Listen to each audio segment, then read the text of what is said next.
Opening day, we've talked a lot about the priorities. Yeah. Let's just run those down Okay. really fast. What are some of the big priorities, the big rocks, as people Yeah. talk about? Because you're going to be up here for 45 days, and you could pass a budget and just go home because that's your number one job, right? Yeah.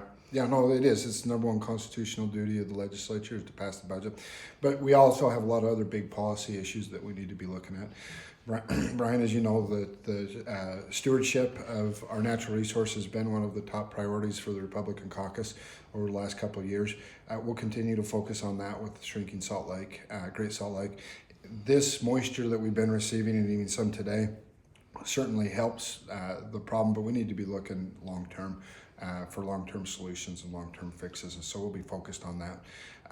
Education funding is always top of mind.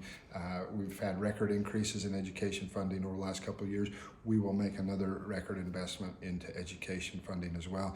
Teacher salaries will be top priority, as you know.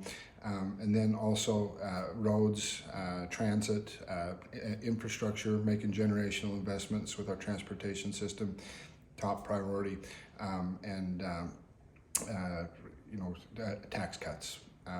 Families are feeling the inflationary pressures every time they go to the supermarket, just the things we need for our daily lives. So we'll focus on a big tax cut this year as well. Speaking of, there's so many things that I could ask you about, but I want to talk about tax cuts first.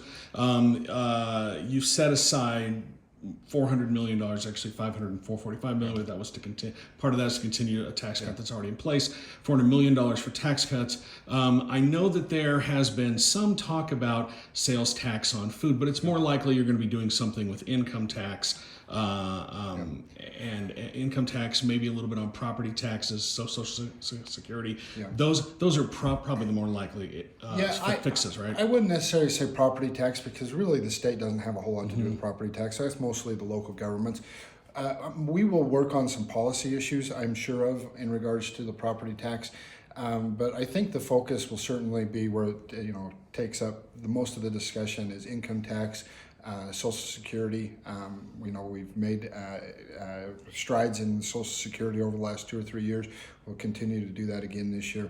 And then certainly food tax will be an option if we can solve the constitutional earmark funding problem that we have. As you know, it's not as easy just to cut sales tax on food because of the budget imbalance that we have. So if we have the flexibility, we'd love to look at the sales tax on food as well. Governor Cox proposed a tax rebate in his budget proposal. I'm getting the sense that there's not a lot of appetite for that. Well, you never know. And I know you don't like to hear this, but I would say all options are on the table at this point, and certainly we'll debate it and discuss it, and you never know what happens. We'd certainly something that we're going to look at and talk about. Back to teacher salaries, I know that they're talking about doing something directly to teachers. Yes. Governor Cox proposed a $6,000 compensation package, which include benefits and a salary bump.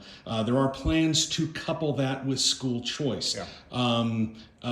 Do you think that's? Talk about the strategy behind that. Yeah, no, absolutely. And that bill came out yesterday and was numbered publicly. It is Representative Perucci's bill, and it does have the largest increase for teachers in there in the state's history, and it goes directly to teachers. $6,000 per teacher is what that is, and it's also coupled with school choice. And so one of the reasons why it's coupled together is because we hear people say that if we allow people and parents to make choice, that it could hurt the public education system. I wholeheartedly disagree with that, Brian, but let's just say that it does.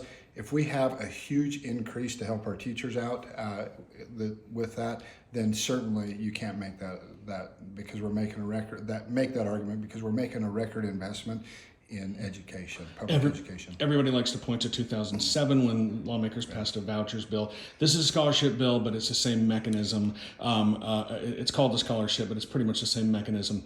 In 2007, that was passed. There was a referendum that overturned that bill. The little secret that everyone's not talking about is if you get 2/3 in both houses up here, you can't do a referendum. Yeah. I'm not even worried about it, honestly, even if we don't get 2/3 vote. I think certainly that's the goal. But we're in a much different time today with 2007. You look at what happened in Virginia. Governor Youngkin won based off school choice. The tide is shifting. Parents out there want the options for their kids. Public schools in Utah are great. They're fantastic, best in the nation. But it's not what fits everybody. It's not for every kid. And those people in the upper income brackets have the ability to go find other options. The people in the middle and lower income brackets don't have that option. We want to provide that option for them. Last thing, how worried are you by the news that came out over the weekend that we're going to probably hit the debt limit in the federal government on Thursday? Yeah. The real debt deadline is later this summer, but it's already started. And if they fail to address that, that could have catastrophic effects on the economy. Is that going to color some of your budgeting things, knowing that we might be heading to a big showdown over that? I have sleepless nights every night worried about what's happening in Washington. It's not just the budget. There's so much stuff coming at us from Washington, D.C. It's scary. They need to knock it off. They need to focus on letting the states make the decisions. They need to cut and reduce spending. What's going on in the federal government has caused this inflationary pressure that we're seeing today that's hurting everyday Americans. You can't just write checks to every American and give it to them and then tell them to stay home and not go to work. Remember, that came directly from Washington, D.C. Whether it was the Republicans or whether it was the Democrats, both sides are at fault. They need to get their crap together and start working together to figure it out. And I'm confident they'll do that. Might be interesting watching the fireworks during the time, but absolutely, we're worried about it. It's something that we can take into consideration every day, and it's something that keeps me awake every night.